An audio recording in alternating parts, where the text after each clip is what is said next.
Maddie and I had both worked for different businesses, and we took bits that we liked from those businesses and bits that we didn't like. When we first opened the doors, we decided that one of the key drivers that we had was to create a nice environment for staff. So it was actually something that we did from day one.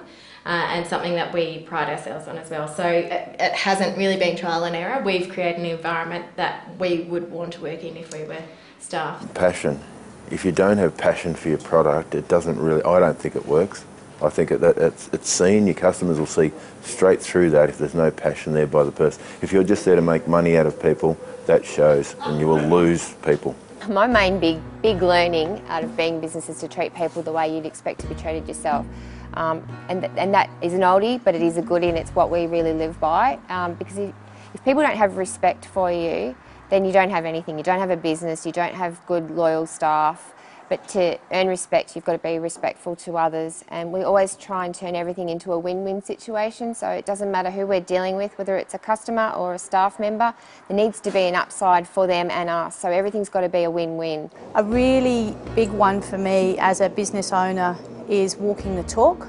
So if I say to people when I'm consulting with them or when I'm training them, I think that this is a really good idea. It's come from my own experience of putting that into practice and walking the talk. So one of the big principles for me is work-life balance, making sure that as I run my business, that the people around me are positively benefiting from that. We have achievement, innovation, education, creativity and fun. And they're the pillars that hold up the business. So every day and every week we sort of analyse and make sure that our staff are doing those values. We look at what they do, so that's the physical drawing of a logo or designing of a website, that's the what. How they do it is the values. Having really good people as employees. I've never sacked a good employee, for instance. Good customers. And getting to know your customers really well, so the people inside those businesses, good suppliers, and again, getting to know them on a one-on-one basis. And we're really upfront and honest with people when we're recruiting for EEC Consulting too, where we say, look, we're not micromanagers, we're not going to be standing over you telling you what to do on a daily basis. If you work for us, you need to self-manage, you need to self-manage your workload.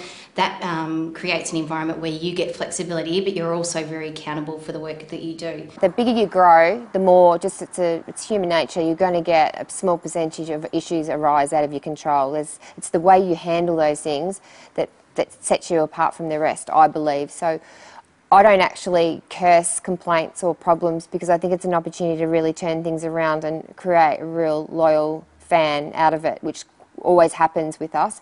We don't get a lot of complaints, but if we do, it's the way you handle them, and we try and jump on them straight away. And I always put myself in the position of the person at the other end, and I think, well, you know what, if that was me that it had happened to, what would I expect? The definition that I have of success in running my own business is to make sure that it's not just me rising up and being successful and everybody else remaining where they are, that as I rise up and become more successful, that the community around me also rises up. So that's really important to me, and that probably means that my growth is quite slow, but it's really solid, and it makes sure that the support that I've got around me is very strong. So that's critical. A critical principle for me is to walk the talk and make sure that you have that work-life balance.